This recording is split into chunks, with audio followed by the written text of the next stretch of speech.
Hello guys, welcome. तो अब तक हमने 3 चैप्टर ख़त्म कर लिए हैं, living world, biological classification, plant kingdom.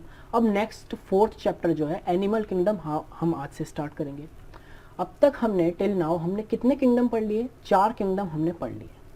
Kingdom Monera, protista, fungi, Plantae, यानी 5 में से हमने 4 किंगडम ख़त्म कर लिए हैं। अब आखिरी किंगडम जो बचता है एनिमल किंगडम, हम वो स्टार्ट करेंगे इस चैप्टर में।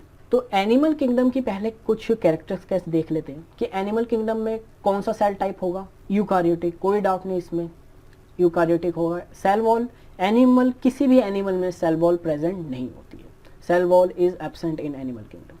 न्यूक्लियर मेम्ब्रेन प्रेजेंट होती है, यही न्यूक्लियर मेम्ब्रेन, जो प्रेजेंस ऑफ न्यूक्लियर मेम्ब्रेन ही कैरेक्टर स्केच है एक यूकारियोटिक सेल का। इसका बॉडी ऑर्गेनाइजेशन जो है वो tissue level, organ level, organ system level देखने को मिलेगा। इसमें सेलुलर लेवल भी देखने को मिलता है, जो एक फाइलम होता है, फाइलम पोरीफेरा, जो सबसे लोअर फाइलम है एनिमल किंगडम का, उसमें हमें सेलुलर लेवल ऑफ ऑर्गेनाइजेशन देखने को मिलेगा, टिश्यू फॉर्म नहीं होते हैं इसमें। एनिमल किंगडम की जो सबसे बड़ी खास बात है, उसका जो सबसे मेन कैरेक्टर स्केच है कि हर एनिमल मल्टी सेल्यूलर होगा, none of them are unicellular, all are multicellular. और एक और main character sketch, mode of nutrition कैसा है? हेटेरोट्रोपिक।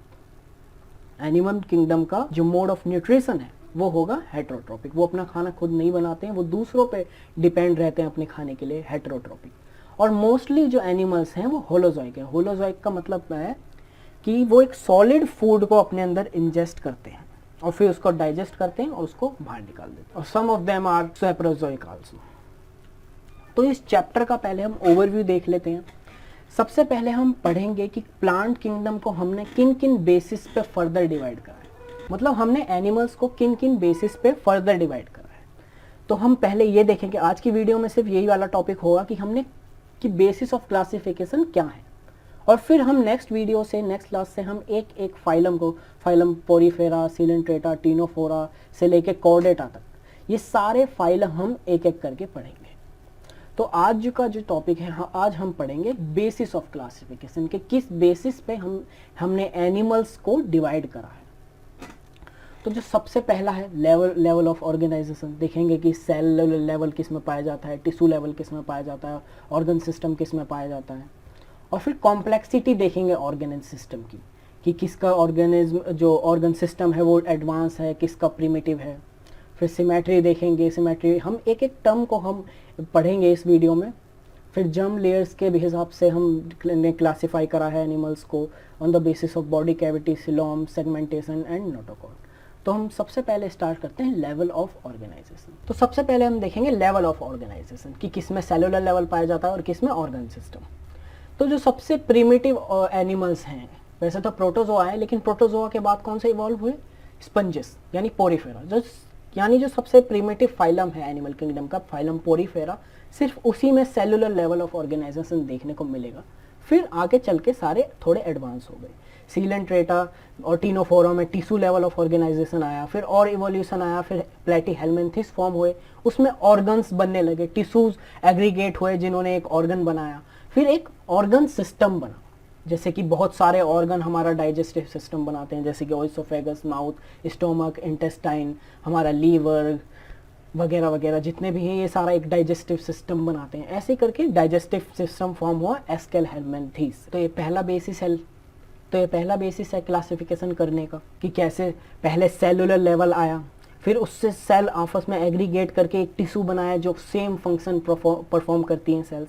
फिर बहुत सारे टिश्यूज मिले और एक ऑर्गन बनाया लाइक हार्ट। फिर ऑर्गन ने दूसरे ऑर्गन के साथ मिलके एक ऑर्गन सिस्टम बनाया और फिर उसी से ऑर्गेनिज्म बना। तो नेक्स्ट है pattern of complexities among different organ system. जैसे कि हम देखें कि जो प्रिमिटिव ऑर्गेनिज्म थे उनमें जो ऑर्गन सिस्टम था वो थोड़ा लो था, फिर आगे चल के थोड़ा एडवांस हो गया वो। जैसे कि डाइजेस्टिव सिस्टम का हम एग्जांपल लेते हैं। डाइजेस्टिव सिस्टम 2 प्रकार के हो सकते हैं ऑर्गेनिज्म में, एक कंप्लीट और एक इनकम्प्लीट। इनकम्प्लीट कैसा है कि इनकम्प्लीट जो डाइजेस्टिव सिस्टम होता है जिन ऑर्गेनिज्म में, उन ऑर्गेनिज्म में एक पोर होता है, उसी पोर से वो खाना अंदर लेते हैं और उसी पोर से वो खाना बाहर करते हैं। जैसे कि आप यहाँ पे हाइड्रा वाला एग्जांपल ले रहे हैं, यहाँ पे एक ही माउथ है और यही माउथ एनस का भी काम करता है। यहीं से हम यही से जो हाइड्रा है वो खाना ऑब्टेन करता है, डाइजेस्ट होता है अंदर, और वेस्ट मटेरियल वो इसी ओपनिंग से बाहर निकाल देता है। ये होता है इनकम्प्लीट डाइजेस्टिव सिस्टम, जो हमें सीलेंट्रेटा से प्लेटीहेल्मिन्थेस तक देखने को मिलता है। फिर उसके बाद एस्केलहेल्मिन्थेस टू कॉर्डेटा, जहाँ पे एक ऑर्गन सिस्टम फॉर्म हो गया, वहाँ पे कंप्लीट डाइजेस्टिव सिस्टम देखने को मिलता है। जैसा कि आप यहाँ पे देख रहे हैं कि यहाँ पे माउथ है और यहाँ एनस है, वो यहाँ से खाना लेगा, यहाँ उसका डाइजेशन होगा, फिर जितना वेस्ट मटेरियल बचा है वो एनस के थ्रू बाहर निकल जाएगा। ये है digestive, complete digestive system, advance digestive system. ऐसे ही दूसरा एग्जांपल है सर्कुलेटरी सिस्टम। सर्कुलेटरी सिस्टम भी दो प्रकार का हो सकता है, एक ओपन सर्कुलेटरी सिस्टम और एक क्लोज सर्कुलेटरी सिस्टम। ओपन और क्लोज में क्या अंतर है? जो क्लोज सर्कुलेटरी सिस्टम होता है, सर्कुलेटरी सिस्टम मतलब हमारे जितना भी सर्कुलेशन होता है ब्लड का, तो उसमें कौन कौन से ऑर्गन आ गए, हार्ट आ गया, हमारी नर्व्स आ गई। तो जो हमारा हार्ट ब्लड को पंप करता है वो किस में जाता है, किसके थ्रू ट्रैवल होता है ब्लड? हमारी नर्व्स के थ्रू ट्रैवल होता है ब्लड। हमारी जो आर्टरीज होती हैं वो ऑक्सीजनेटेड ब्लड कैरी करती हैं, फिर वो आर्टरीज फॉर्म हो जाती हैं कैपिलरीज में, और वो कैपिलरीज के द्वारा उसमें एक बहुत ही पतली लेयर होती है, इसीलिए जो ब्लड है वो डिफरेंट टिश्यूज तक पहुंच जाता है। जो न्यूट्रिशन ब्लड से लेना है एक टिश्यू को, एक सेल को, वो कैपिलरीज प्रोवाइड करती हैं उन्हें, और फिर वही कैपिलरीज दोबारा वीन्स में कन्वर्ट हो जाती हैं, और वो वीन्स फिर डीऑक्सीजनेटेड ब्लड लेता है और हार्ट को दोबारा दे देता है जाके, और वो हार्ट ऐसे ही पंप करता रहता है। तो जो क्लोज सर्कुलेटरी सिस्टम है उसमें जो ब्लड है वो नसों के द्वारा ट्रेवल करेगा, बल्कि जबकि जो वो होते हैं ओपन सर्कुलेटरी सिस्टम है उसमें ऐसा नहीं है। उसमें एक कैविटी होती है हमारी बॉडी में, साइनसिस, उसमें ही ये ब्लड ट्रैवल करता है और डायरेक्टली वो कांटेक्ट में होता है उन टिश्यूज के, उन सेल्स से जिसको न्यूट्रिशन देना है या जिसकी तरफ ब्लड जा रहा है। तो जो ऑर्गन्स होते हैं या फिर जो टिश्यू सेल्स होते हैं वो डायरेक्टली कांटेक्ट में होते हैं ओपन सर्कुलेटरी सिस्टम में, जो कि एडवांस नहीं है। एडवांस कौन सा है? क्लोज सर्कुलेटरी सिस्टम जो हमारे पास है, जिसमें कि जो ब्लड है वो नसों में दौड़ता है, लेकिन इसमें नसें नहीं पाई जाती, इसमें एक कैविटीज में ब्लड दौड़ता है। जैसे कि आप इस इमेज में देख सकते हैं, जो हार्ट है वो ब्लड को पंप करेगा, और पंप करने के बाद और जो वो ब्लड है वो डायरेक्टली उन सेल्स या टारगेट जो ऑर्गन्स होते हैं उस पे जाके अटैच हो जाएगा। तो यही होता है ओपन सर्कुलेटरी सिस्टम, जो हमें देखने को मिलता है आर्थ्रोपोड्स, नॉन सिफेलोपोड्स मोलस्क यानी बिना सर वाले मोलस्कस जो होते हैं, हेमिकोर्डेट और ट्यूनिकेट्स में। और जो क्लोज सर्कुलेटरी सिस्टम होता है वो किस में देखने को मिलता है? एनिलिड्स में, सिफेलोपोड्स मोलस्कस यानी सर वाले मोलस्का, और कॉर्डेट में। तो नेक्स्ट है सिमेट्री। जो एनिमल्स है वो on the basis of symmetry भी क्लासिफाइड करे गए हैं। सिमेट्री का क्या मतलब है? अगर हम किसी ऑर्गेनिज्म को लें और उसके ऊपर से एक प्लेन पास करें, ऐसे अगर प्लेन पास करने पर अगर हम उसको बीच में से काटें, किसी प्लेन से हम काटें, तो जो दो हिस्से आएंगे, अगर वो दोनों हिस्से एक दूसरे की मिरर इमेज है, यानी वो दोनों हिस्से एक दूसरे के से मिलते हैं, एकदम सेम है, तो वो सिमेट्री रखते हैं। अगर वो सेम नहीं है, जैसा कि हम इसका एग्जांपल लें, अगर हम इसको कहीं से काटें तो इसके जो दो हिस्से निकलेंगे वो दोनों सेम नहीं होंगे, तो यानी उनमें सिमेट्री नहीं है। कुछ एनिमल्स होते हैं जो सिमेट्री पॉजेस करते हैं और कुछ होते हैं जो सिमेट्री पॉजेस नहीं करते हैं। जो नहीं करते हैं हम उनको कहते हैं असिमेट्रिकल ऑर्गेनिज्म, और जो करते हैं उनको सिमेट्रिकल ऑर्गेनिज्म। तो जो सिमेट्री होती है वो दो तरीके की होती है, एक रेडियल सिमेट्री और एक बाइलेटरल सिमेट्री। तो सबसे पहले हम पढ़ते हैं रेडियल सिमेट्री क्या होती है। रेडियल सिमेट्री, जैसा कि आप यहाँ पे एक एग्जांपल लीजिए हाइड्रा का, अगर हम इसको किसी प्लेन से काटें, हम इस वाले प्लेन से काटें ऐसे करके, तो हमें दो पार्ट्स मिलेंगे एक ऑर्गेनिज्म के जो कि सेम होंगे एक दूसरे से। अगर हम किसी और प्लेन से काटें तो भी वो दोनों सेम है, अगर हम किसी और प्लेन से काटें तो भी वो सेम है। तो जब हम उनको काटें किसी एंगल से, किसी भी प्लेन से, तो वो दो हिस्सों में डिवाइड हो जाए, दो सेम हिस्सों में डिवाइड हो जाए। वहीं बाइलेटरल सिमेट्री, जैसे कि हम ह्यूमंस का एग्जांपल लेते हैं, तो अगर हम ह्यूमंस को सिर्फ इस वाले प्लेन से काटेंगे तो हमें दो सेम हिस्से देखने को मिलेंगे। लेकिन अगर हम कोई और सा प्लेन लें, हम ये वाला प्लेन लें, तो क्या हमें दूसरा सेम हिस्से मिलेंगे? नहीं, यहाँ पे सर है, यहाँ पे पैर है। लेकिन हम अगर ये वाला प्लेन लें तो हमें दो हिस्से देखने को मिलेंगे। तो ये होती है बाइलेटरल सिमेट्री। और रेडियल सिमेट्री जो कि दो हिस्सों में डिवाइड हो, दोनों सिमेट्री हैं, बाइलेटरल सिमेट्री और रेडियल सिमेट्री। क्या अंतर है कि बाइलेटरल सिमेट्री के पास एक ही प्लेन होता है और रेडियल सिमेट्री के पास कई सारे प्लेन होते हैं, जिससे कि वो दो हिस्सों में टूट जाए। तो नेक्स्ट है germ layer. On the basis of germ layers भी हमने एनिमल्स को दो कैटेगरीज में डिवाइड करा है, डिप्लोप्लास्टिक और ट्रिप्लोप्लास्टिक। क्या होती हैं जर्म लेयर्स? तो जब फर्टिलाइजेशन होता है स्पर्म और एग का, तो जाइगोट फॉर्म होता है। फिर जाइगोट में क्या होता है, जाइगोट में होता है माइटोसिस, जैसे कि कई सारी सेल फॉर्म होती हैं जाइगोट के अंदर, और फिर वो जो सेल्स होती हैं वो 3 हिस्सों में डिवाइड हो जाती है। एक आउटर सरफेस पे जिसको हम कहते हैं एक्टोडर्म, एक सबसे अंदर वाले सरफेस पे जिसे हम कहते हैं एंडोडर्म, और एक मिडल में, एक लेयर मिडल में होती है सेल की जिसे हम कहते हैं मीजोडर्म।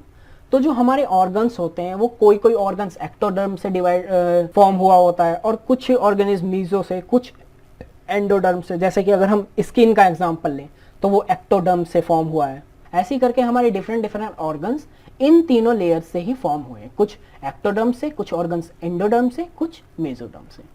अब जो एनिमल्स हैं, जो प्रिमिटिव एनिमल्स हैं, उनके अंदर ये 3 लेयर देखने को नहीं मिलती, 2 लेयर देखने को मिलती है, एक एक्टोडर्म और एक एंडोडर्म। और जो ये आप बीच का हिस्सा देख रहे हैं रेड पोर्शन, इसे कहते हैं मीजोगिलिया। ये मीजोगिलिया क्या है, नॉन सेल्युलर मैट्रिक्स है, एक जेली लाइक सब्सटेंस है जो एक्टोडर्म और एंडोडर्म के बीच में देखने को मिलेगा। तो वो ऑर्गेनिज्म जिनके अंदर 3 जर्म लेयर्स पाई जाती हैं, एक्टोडर्म, एंडोडर्म एंड मीजोडर्म, उसको हम कहते हैं ट्रिप्लोब्लास्टिक एनिमल्स, जो कि एडवांस ऑर्गेनिज्म है प्लेटीहेलमिन्थेस से कॉर्डेटा। और जो डिप्लोब्लास्टिक एनिमल्स जिसके अंदर 2 जर्म लेयर्स पाई जाती हैं, एक्टोडर्म और एंडोडर्म, सीलेंट्रेटा से टीनोफोरा तक। तो एक और बार, ट्रिप्लोब्लास्टिक ऑर्गेनिज्म में आप इसके नाम से पता कर सकते हैं, ट्रिप मतलब ट्रिपल, यानी 3 लेयर्स पाई जाएंगी, एक्टोडर्म, एंडोडर्म, मेसोडर्म। डिप्लोडाई मतलब 2, तो इसमें 2 जर्म लेयर्स पाई जाएंगी, एक्टोडर्म और एंडोडर्म, और इन दोनों के बीच में कौन सा सब्सटेंस प्रेजेंट होगा, मीजोगिलिया। अभी जो मीजोगिलिया है ये कोई जर्म लेयर नहीं है, हमने देखा कि ये नॉन सेल्युलर एक जेली लाइक सब्सटेंस, एक मैट्रिक्स है जो इन दोनों के बीच में है, और इससे कोई आगे चल के कोई टिश्यू फॉर्म नहीं होता है, इसलिए ये कोई जर्म लेयर नहीं है। नेक्स्ट, अब ये जो ट्रिप्लोब्लास्टिक ऑर्गेनिज्म है ये भी 3 कैटेगरी में डिवाइडेड है on the basis of their mesodermal layer, कि मीजोडर्मल जो लेयर है वो किस तरह प्रेजेंट है एक ऑर्गेनिज्म में। तो सबसे पहले हम कॉन्सेप्ट देखते हैं कि सिलोम क्या होता है। सिलोम होता है बॉडी कैविटी जो कि बॉडी वॉल और गट वॉल के बीच में है, यानी कि ये हमारी बॉडी वॉल हो गई, एब्डोमेन का एक सीन है, और ये बीच में एलिमेंट्री कैनाल, ये हमारा स्टोमक बीच में। तो जो इसके बीच में कैविटी प्रेजेंट है ये वाली, इसी को हम कहते हैं सिलोम। अब ये जो बॉडी कैविटी है ये भी एक लेयर से सराउंडेड होती है, पेरिटोनियम लेयर से सराउंडेड होती है, जो ऑब्वियसली मीजोडर्म से फॉर्म हुई है। तो ये जो गट वॉल है इनसाइड इंटरनली, और जो ये बॉडी वॉल है ये एक लेयर से कवर्ड होती है जिसको हम कहते हैं पेरिटोनियम लेयर। तो करेक्ट डेफिनेशन यही है, the cavity between body wall and gut wall which is surrounded by a peritoneum layer, उसी को हम कहते हैं सिलोम। अब कुछ ऑर्गेनिज्म होते हैं जिसके अंदर ये बॉडी कैविटी नहीं पाई जाती है, असिलोमेट्स जिसे हम कहते हैं, जैसे कि पोरीफेरा से प्लेटीहेलमिन्थेस तक हमें बॉडी कैविटी नहीं देखने को मिलती। हमें बॉडी कैविटी कहाँ से देखने को मिलती है, एस्केहेलमिन्थेस से कॉर्डेटा तक। और जो बॉडी कैविटी है वो भी 2 कैटेगरीज में डिवाइडेड है। कुछ होते हैं सिलोमेट्स जिनके अंदर ट्रू बॉडी कैविटी प्रेजेंट है, हम इसको यू सिलोमेट्स भी कहते हैं, ट्रू, यू मतलब ट्रू। और कुछ होते हैं स्यूडोसिलोमेट्स जिनके अंदर कैविटी प्रेजेंट है लेकिन वो ट्रू नहीं है। तो इसी को हम समझेंगे।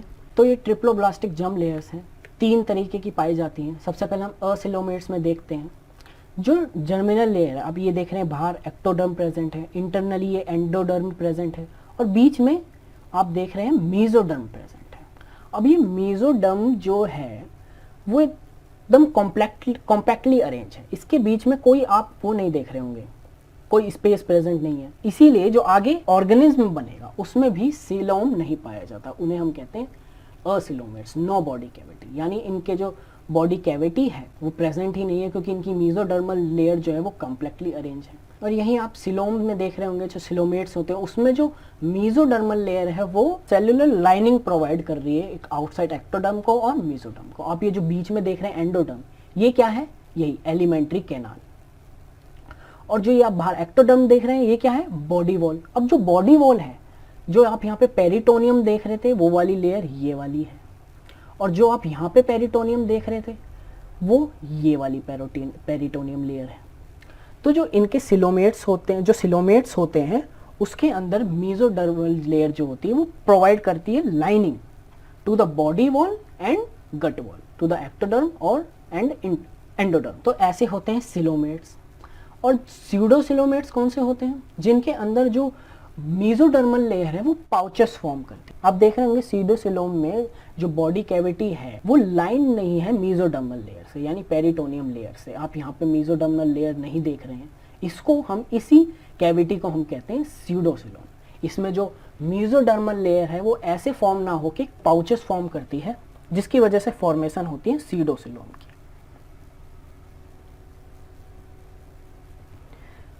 और अच्छे से देखते हैं सिलोम को, जैसा कि आप यहाँ पे देख सकते हैं, जो अर्थ फॉर्म का आप एग्जांपल ले सकते हैं। अगर हम इसको बीच में से काटें तो आउटसाइड हमें क्या देखने को मिलेगी? ये बॉडी वॉल। बीच में कौन सी है? ये गट वॉल। और इसके बीच में यहाँ पे ये मेसोडर्मल लेयर जो है वो फॉर्म कर रही है कैविटी। अब ये जो बॉडी कैविटी है काफ़ी लाभदायक होती है ऑर्गेनिज्म के लिए। अगर जो ऑर्गेनिज्म प्रिमिटिव ऑर्गेनिज्म थे यानी पोरीफेरेट और प्लेटीहेल्मिन्थेस, उनके अंदर बॉडी कैविटी नहीं है। और एस्केहेल्मिन्थेस से लेके कॉर्डेटा तक हमें बॉडी कैविटी यानी सिलोम देखने को मिला। सिलोम जो होता है बॉडी को फ्लेक्सिबिलिटी प्रोवाइड करता है। आप देख सकते हैं, आप कहीं भी मुड़ सकते हैं, दाएं बाएं पीछे आगे, हमारे लोकोमोशन में हेल्प करता है, एक स्पेस प्रोवाइड करता है हमारी बॉडी को। तो सिलोम के कई सारे फायदे हैं जो कि प्रिमिटिव ऑर्गेनिज्म ने इवॉल्व करे हैं अपने अंदर, और जिससे कि कॉर्डेटा आके मोस्ट एडवांस ऑर्गेनिज्म बने हैं। तो जो खाली एस्केहेल्मिन्थेस होते हैं उसी के अंदर हमें ये सीडोसिलोम देखने को मिलेगा, और एनिलिडा से कॉर्डेटा तक हमें ट्रू सिलोम देखने को मिलेगा। कुछ ऐसी होगी उसकी जर्मिनल लेयर। तो आपको क्या याद रखना है? सिर्फ एक एस्केहेल्मिन्थेस का एग्जांपल मोस्ट इंपॉर्टेंट है। सिर्फ यही ऑर्गेनिज्म एस्केहेल्मिन्थेस ही होते हैं जो कि स्यूडोसिलोम फॉर्म कर। इसके बाद के जो ऑर्गेनिज्म हैं वो करते हैं ट्रू सिलोम फॉर्म। और जो प्रिमिटिव हैं एस्केहेल्मिन्थेस से भी पुराने ऑर्गेनिज्म, वो है पोरीफेरा से प्लेटीहेल्मिन्थेस जो कि असिलोमेट्स होते हैं। इनके अंदर बॉडी कैविटी प्रेजेंट नहीं होती है। तो नेक्स्ट टॉपिक है सेगमेंटेशन। सेगमेंटेशन क्या होता है? सेगमेंटेशन यानी कुछ ऐसे ऑर्गेनिज्म होते हैं, कुछ, सारे नहीं, कुछ ऐसे ऑर्गेनिज्म होते हैं जिनकी बॉडी एक्सटर्नली या फिर इंटरनली या फिर दोनों, एक्सटर्नली और इंटरनली दोनों, वो डिवाइडेड होती है पार्ट्स में या फिर सेगमेंट्स में डिवाइडेड होती है। जैसे कि सबसे बेहतर एग्जांपल है इसका एनिलिड्स। आप यहाँ पे देख रहे हैं इसकी बॉडी जो है वो एक्सटर्नली डिवाइडेड है सेगमेंट्स में, बहुत सारे सेगमेंट्स में डिवाइडेड है। अगर हम आर्थ्रोपोडा की बात करें, जब वो अपने लार्वा स्टेज में होते हैं तो इनके अंदर एक प्रॉपर सेगमेंटेशन देखने को मिलता है। लेकिन जब ये एडल्ट की तरफ जाते हैं, जो इनके सेगमेंटेड होते हैं, ये मॉडिफाइड हो जाते हैं तीन कैटेगरी में, तीन सेगमेंट्स में, हेड में, थोरेक्स में, एब्डोमेन में। और वहीं जो एनिलिड्स हैं उनकी बॉडी एक्सटर्नली भी और इंटरनली भी डिवाइडेड है। आप एक्सटर्नली देख रहे हैं यहाँ पे सेगमेंटेशन में डिवाइडेड है, और इंटरनली भी सेगमेंटेड है। इसके अंदर इंटरनली भी सेगमेंटेशन हमें देखने को मिलेगा। और अगर आप एग्जांपल लें कॉर्डेट्स का, इसमें सिर्फ इंटरनली देखने को मिलेगा किसी किसी ऑर्गेनिज्म में। जैसे कि अगर हम बात करें ह्यूमंस की, हमारे अंदर कहाँ देखने को मिलेगा सेगमेंटेशन? हमारे वर्टिब्रल कॉलम्स में। हमारे वर्टिब्रल कॉलम्स जो हैं वो सेगमेंटेड फॉर्म में, यानी सेम पार्ट्स जो हैं बार बार रिपीट होते हैं। In some cases parts repeat over and over again, just like our vertebral column. तो जो कुछ ऑर्गेनिज्म ही होते हैं जैसे कि एनिलिडा, कॉर्डेट्स, आर्थ्रोपोडा, ये फॉर्म करते हैं सेगमेंटेशन, शो करते हैं सेगमेंटेशन। लेकिन बाकी जितने भी ऑर्गेनिज्म हैं पोरीफेरा, वहाँ पे कहीं भी सेगमेंटेशन देखने को नहीं मिलेगा। तो एक बार रिव्यू देख लेते हैं, ओवरव्यू देख लेते हैं। आज की क्लास में हमने पढ़ा क्या? जो एनिमल किंगडम है वो इतनी फाइलम में डिवाइडेड है। पोरीफेरा, सीलेंट्रेटर को नेडेरिया भी कहते हैं, Ctenophora, Platyhelminthes, Aschelminthes, Annelida, Arthropoda, Mollusca, Echinodermata, Hemichordata, chordates, इतने फाइलम्स में एनिमल किंगडम डिवाइडेड है। अब मेनली किस में डिवाइडेड है? सेल्यूलर लेवल पे। सेल्यूलर लेवल पे हमें कौन सा देखने को मिलेगा? पोरीफेरा। और बाकी जितने भी हैं उनके अंदर हमें कौन कौन से देखने को मिलेंगे? Tissue, organ system. अब नेक्स्ट है, हमने सिमेट्री के ऊपर डिवाइड करा था। तो कुछ ऑर्गेनिज्म ऐसे होते हैं जिसके अंदर सिमेट्री नहीं पाई जाती, वो है पोरीफेरा। और जिसके अंदर सिमेट्री पाई जाती है, रेडियल सिमेट्री, वो है सीलेंट्रेटा और टीनोफोरा। और जिसके अंदर बाइलेटरल सिमेट्री पाई जाती है वो है प्लेटीहेल्मिन्थेस से कॉर्डेटा। कुछ ऐसे होते हैं जो असिलोमेट्स होते हैं, पोरीफेरा से प्लेटीहेलमिन्थेस, कुछ होते हैं जिसके अंदर स्यूडोसिलोम पाया जाता है, एस्के हेलमिन्थेस काफ़ी इंपॉर्टेंट है, और कुछ होते हैं बाकी के सिलोमेट्स जिनके अंदर ट्रू सिलोम पाया जाता है, वो है एनिलीडा से कॉर्डेटा तक। Annelida, arthropoda, Mollusca, Echinodermata, Hemichordata, इनके अंदर और कॉर्डेटा, इनके अंदर कैसा सिलोम पाया जाएगा?